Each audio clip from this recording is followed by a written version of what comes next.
this video, I will be showing you how to set up your very own Minecraft Java server. This process will involve setting up a dedicated program on a computer that will host a multiplayer server. Think of this as essentially creating your own Minecraft realm, however, it's completely free.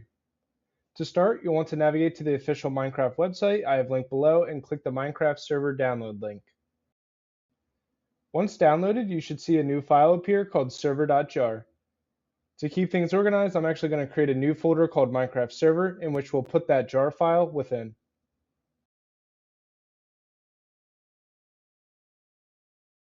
Afterwards, we can double click on the jar file and try to run the server. Now for most of you that are running a server for the first time, you're going to be prompted with a message asking how your computer should open a file. Now this is because Java isn't yet installed on your device. To install Java, we'll head over to Oracle and select JDK 25. Within, you'll want to select your OS and click Download. For me, this will be the Windows 64 installer. Afterwards, we will follow the prompts to install Java.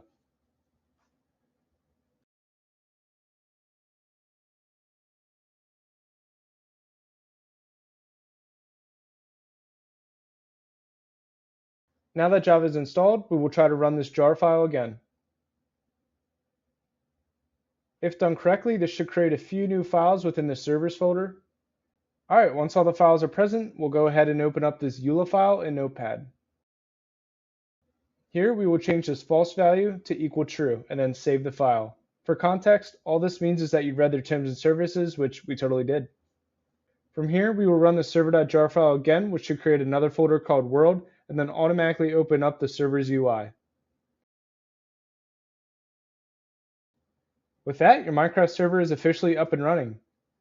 Now, if you want to go and make some changes within the settings of your Minecraft server, to do so, you'll have to first go into the server properties file within Notepad. And in here will contain every setting that you're able to tweak in Minecraft. Now, I'm going to keep all mine default. However, say you did want to change something, all you have to do is just change the value within Notepad and then save the file.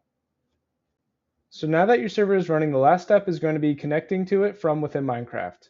And to do so, we'll just click on Add Server within Multiplayer.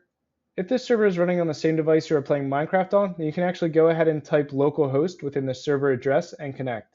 However, for me, this won't work as I'm running the server on a separate computer. And if you're in the same boat as me, then we'll have to head back over to the computer running the server and grab its IPv4 address using the command prompt, and here's an example of what this will look like. Back within Minecraft, I'm just going to delete the old localhost connection we tried and select Add Server again. Now we'll take our IPv4 address where we'll plug it into the server address field and click Connect. You should now see our server pop up, and this time we can go ahead and connect and it'll load us into our server. With that, you have successfully configured and connected to your very own Minecraft Java server. I hope you found this video helpful, and thank you for watching.